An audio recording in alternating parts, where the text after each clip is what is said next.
just wrapping up another sold-out show here at the Alberta Avenue Hall. Hello, folks. It's Mike the Ref here with the latest edition of Quick Calls. I'm not actually going to run this show for reasons that are going to be obvious here coming up. But I got my two buddies here, Andre and Brian, who I'll get them fixed up on the camera here in just a second here. But guys, I want to thank you for doing this for me. But always happy to do it, buddy. You got some interesting stuff to deal with here. So. Oh, yeah. Yes. Crazy night. All right, so I'll let you guys get started. All right, thank you. Ladies and gentlemen, again, he said Quick Calls here from the Monster Pro Wrestling. The show must go on. Yeah. This was, to me, an amazing night, capped off with a crazy main event, right? Oh, exactly. And the turnout for the fans tonight, this building was packed. I don't think we could have put any more people in here. That's how packed this building was tonight. It was packed. Like, I was looking around the back, and there was so many people just standing and watching from all around. Like, this place, and the crowd was going nuts with everything we got tonight. And and MPW is back in Edmonton, ladies and gentlemen. That's the main thing about it. The show must go on because it's the first show for MPW since the ban was overturned. So we're going to get on to the start of the show. And the start of the first match of the night was the Cheetah Bear Jude Dawkins taking on Nasty Nate Nixon. Whoa. Before we start, yes, we had a special announcement. We have a new general manager. So Massive Damage came out, and he did say that he no longer is going. He's taking off his manager duties, and he's relinquished them completely because he just wants to become a wrestler once again. I agree with that. I do too. I haven't always been a fan of pro wrestlers being in charge of shows. So and he named the new general manager our very own Mike the Ref, Mike Maloney. Yeah, and first night on job, I thought he did a fantastic job with all the matchmakings and decisions he had to make tonight. Great work from him tonight. So I thought Mike did a great job tonight, and we'll be highlighting some of the things he did make tonight. But first up, again, like I said, it's the Cheetah Bear Jude Dawkins against Nasty Nate Nixon. Yep. So honestly, actually very great opener. The crowd solidly behind Jude Dawkins. Right? You can't really say of course. Otherwise. Jude Dawkins is one of this crowd's favorites. He's always been since he started here. And my God, when he comes and wrestles, this crowd goes nuts for him. Oh, yeah. But in the end, due to outside interference from the Cat's Meow. Yeah, exactly. You had Nasty Nate Nixon picking it up with that spike inverted DDT. Yeah, that was a nasty move by him, man. My God. Yeah, it looked pretty brutal, and Nasty Nate gets the, I have to say, upset victory, right? Big time.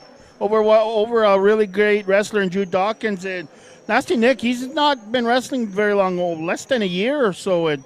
He's improving every time we see him. I was very impressed with him tonight. Oh, very much so, yeah. And as much as I dislike him, you have to give him credit for his ability that he's been able to acquire, get better and better every time we see him. And you know he's getting better because he beat arguably one of the top competitors in Alberta right now in Jude Dawkins, champions outside of here. That's a tough loss for Jude. Oh, big loss for him tonight, but hopefully he'll rebound whenever we are at the next show here. Oh, definitely. So from there, we moved on to our second match of the evening. And actually, it was interesting because first it was the big sexy beast, Bradley Graham, coming out. And Son's tag team partner for other half of the Renegade Memorial Tag Team Champions, Steve Rivers, and comes out alone, and he wants some mic time. And honestly, I couldn't understand him because there's some, as we started chanting, "Don't be rude fans in the crowd just wouldn't let him speak. And I think it was mostly to the effect of him just wanting more opportunities, but I'm not totally sure. Yeah, but, exactly. Then out comes the Supreme Squad, who Bradley Graham ends up bailing to the floor, so nothing ended up really going on between them. No. And our new general manager, Mike the Ref, did come out and he made a impromptu tag team match between the Supreme Squad of Big Ben and T.Y. I think it's T.Y. Hilton, I think. Yes. T.Y. Hilton.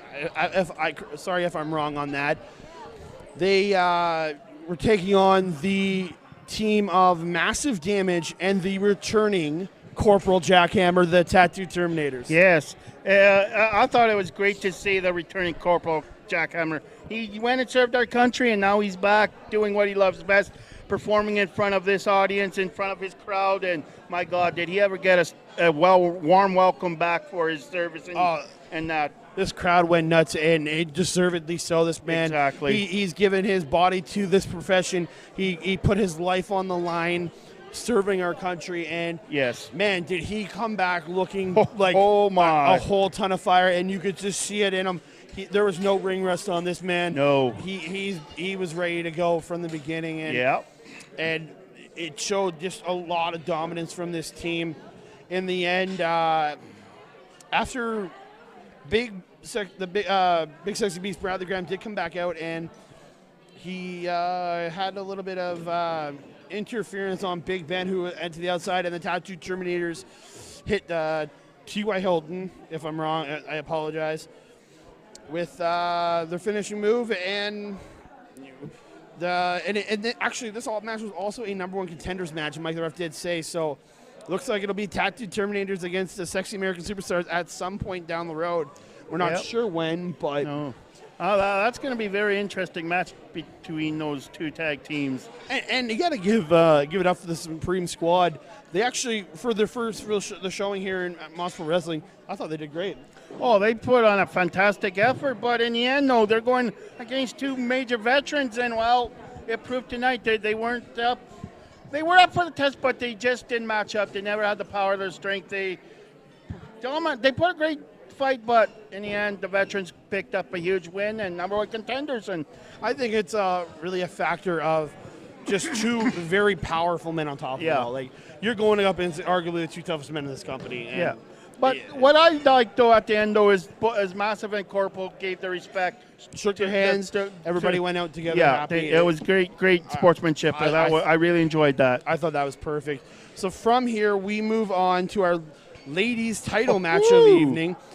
Sexy Samantha defending her MPW Ladies Championship against the Phoenix. Yeah. And what I was really enjoying this match up until the end, when KJ Cash decided to come out and interfere in this match and get I think it was because she attacked both Sam and KJ Cash. I assume this was no contest. Yeah, that's what I'm assuming. And I mean, these two ladies were putting on a fantastic match.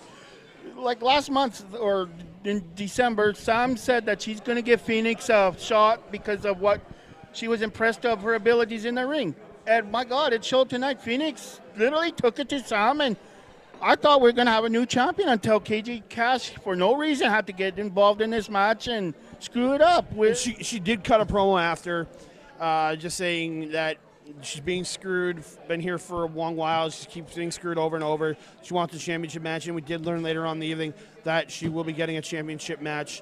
Looks like in April, I think it is, at the next time they're back here at Alberta Avenue Community Hall. But from there, we go on to our fourth match of the evening. It is the real deal, Sydney Steele, taking on the Cat's Meows Kato, accompanied by Psycho Sawyer and other members of the Cat's Meow that came out with them, but mostly Psycho Sawyer staying at ringside. And again, it was another match where you saw the Cat's Meow playing a big influence in the finish when Sydney Steele, after the Cat's Meow attacked, as the group attacked Sydney Steele's valet, Angelica, I apologize, Angelica. They attacked Angelica, and he helped her to the back, and he came back, and he was being counted out at the time, and he went to get into the ring, but Psycho Sawyer decided to go under the ring, grab his foot, and he couldn't get back into the ring by the count in 10, and he got counted out, and Kato gets the win here by countout. Yeah. Overall, I thought it was a pretty good match for up till the ending when he had to get Cat's Meow involved, taking Angelica out, and then Psycho Sawyer there holding the foot of Steel so he couldn't get in, and big win for Kato. So who knows what this is, what holds in line for him tonight or down the future. I think Kato, he's been winning, so you can't. It's hard to deny the factor that this feud is going to keep continuing. It's no doubt. Exactly. With him getting a lot of these wins, I think you also have to look at, is he deserving of getting into the title? Is getting back into the title picture? That's a big question. Yeah, exactly. Yeah. So from here, we go to our 5th match of the evening, and for me, a huge highlight on tonight, and it was a submission match. It was Rick Jules from the Cat's Meow again, who accompanied him to the ring again, kicking on former UFC superstar, man who I'm a huge fan of, and that is the Danger Zone, Mitch Clark. And you gotta remember, this is his first match. Yeah. In pro wrestling. Yeah. Like, not just MPW, in pro wrestling in general. This is his first, getting in the ring for the first time ever. Yeah. And overall, I thought this match was really good because you had the veteran and Rick Jules taking on the newcomer, Mitch Clark. Mitch Clark. This is the first time I've ever seen Mitch Clark. I didn't even know he was a UFC fighter, but my God, dude, he impressed me a lot tonight.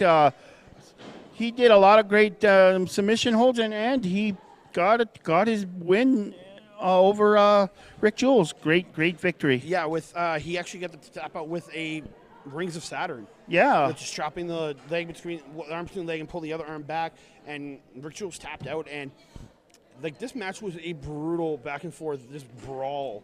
Both men were just trying to beat on each other, and then just trying to just wear each other down submission holds. Rick Jules with his Indian Deathlock and his Boston Crab submission holds, he was really working the knee of Mitch Clark, and you could see it after the match. Mitch was really limping, but in the end, Rick Jules had the Indian Deathlock on Mitch Clark, and he was holding on to Chowder on the outside. Yeah, and we had the return from the announcer booth of Lumberjack Larry. He was on crutches, so he's not cleared yet to wrestle, but he did come out and he attacked Chowder to take him down, and that's when Mitch Clark reversed it and got him into the Rings of Saturn. I'm not sure what he's calling it, but it's a version of the Rings of Saturn. Yeah. And got the tap-out victory. And for me, huge, because I've been a fan of Mitch Clark's for a long time.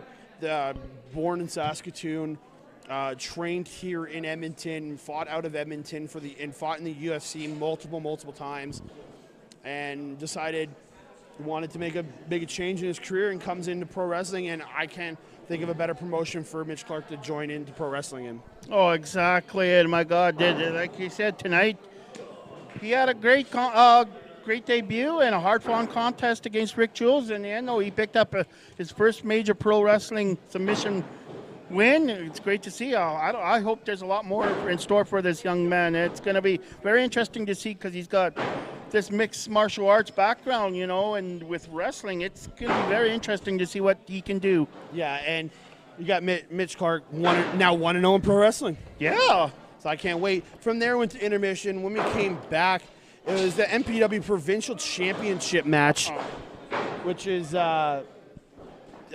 was featuring dynamic, as I call him, Dirty Dean Richter, taking on the champion, one of the members of Tag Struggle, the current MPW Provincial Champion, Chris Parrish, one of my favorite wrestlers in the world. Yeah. So you have Chris Parrish, and again, we saw an outside influence in this match again, but from KJ Cash. Yeah. I think she was a big influence on this match and the next match to come, interfering a good bit. But in the end, it was her on the apron, distracting Chris Parrish, and Dean Richter goes to hit his rolling elbow, and Chris Parrish ducks. And then he pushes her into He pushes Dean Richter into KJ Cash, and then he gets a roll up for the 1-2-3, retaining his Provincial Championship. You just see it on KJ Cash's face. She's just mad because after everything she did to try and get Dean Richter the win, she came up short. So did he. Chris Parrish, still the champion. Yeah, overall this was a great match between Dean Richter and Chris Parrish, back and forth, and in the end, like I said, you said a little mishap there, and Chris Parrish retains his title in a great effort. The crowd there be really behind Chris Parrish in the struggle. It's just insane. Yeah, you also remember there was interference from Crazy Core in this match. Yeah, he came out too, and then Maniac hit a wins of change, But at one point, though, you had Maniac run out, and then the Irishman all off chasing Crazy Core. After Crazy Core hit the wins of change, Maniac and Irishman came out to run him off. But yeah, Chris Parrish prevailing over the odds, getting retaining his championship. Yeah. So from there, we move on to the main event of the evening. Oh my God. The NPW Heavyweight Championship. The Irishman challenging the current champion, Crazy Core, for the championship. And wow. Oh my God. Going God. back and forth. And again, a big factor of this match being KJ Cash. Yeah, it seemed like she was a very busy lady tonight, getting involved in a lot of matches tonight. Yeah. You can't deny her involvement in affecting a lot of both the matches, and she's like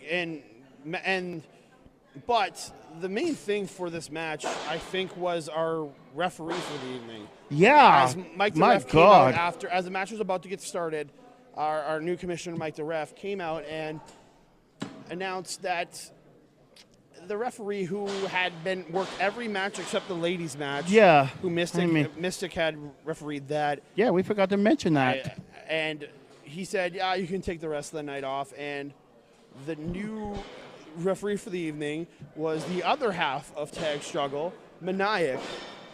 So he played a factor in this match too.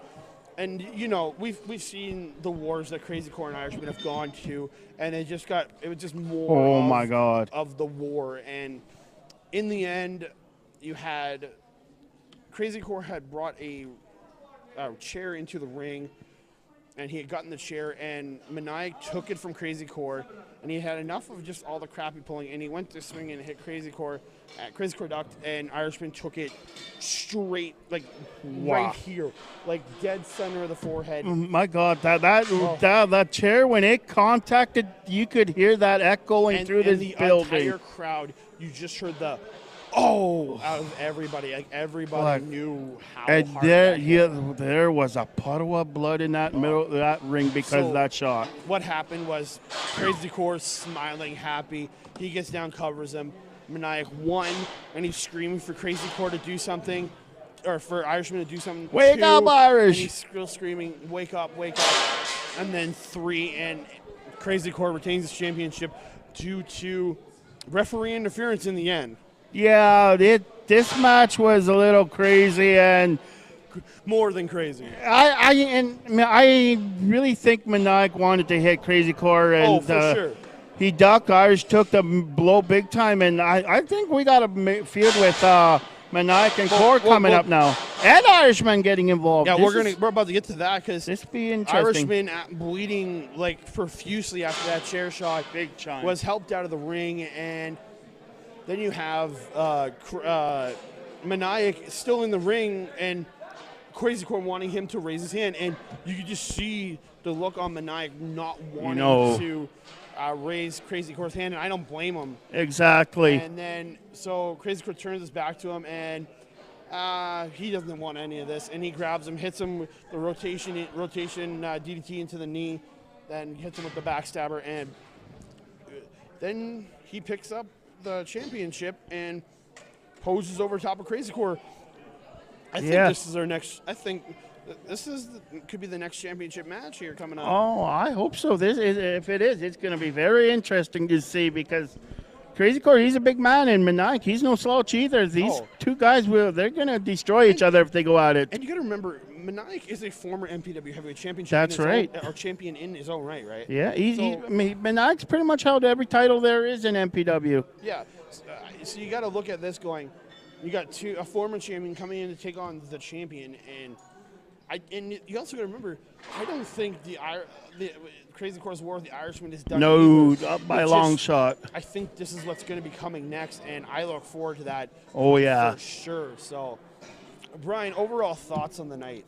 Overall, I thought it was a great evening. We had, like you said, 7 great matches. The turnout tonight was fantastic. We got the standing room only. The band is lifted, and it showed tonight. These Edmonton fans, they've missed their wrestling, and they want it, and that's why we keep packing these buildings. We're getting to the point we're going to have to get a bigger building because there was no room in this place. It was standing room only. Like, my God, every seat was taken. People standing in the back walls. I think we're turning people away tonight. So it's insane. I think it's about time for our highlights of the night. Yeah. I'll go first on this one. My highlight of the night, it's got to be the submission match. Mitch Clark taking on Rick Jules. For me, the biggest thing for me was I think tonight getting to see Mitch Clark in his first wrestling match. I made sure I was off work tonight to be here because I wanted to see this, and man, did it deliver. And I'm super impressed by the in-ring ability this fast of Mitch Clark. But you also remember he has a lot of physical ability built in that too, like from his fighting days. Brian, your highlight of the night. Oh, I'm going with the main event, Irishman and Crazy Core. My God, like you said, these two guys going at it, and that chair shot at the end.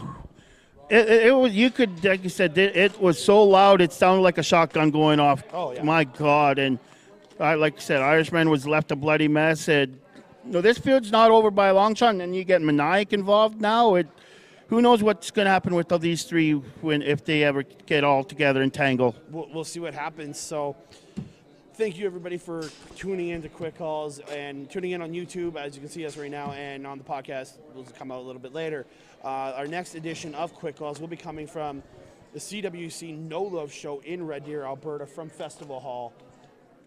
Irishman and Johnny Kickass in an Irish street fight. Irishman and Johnny Kickass in an Irish street fight. And if he's able to survive.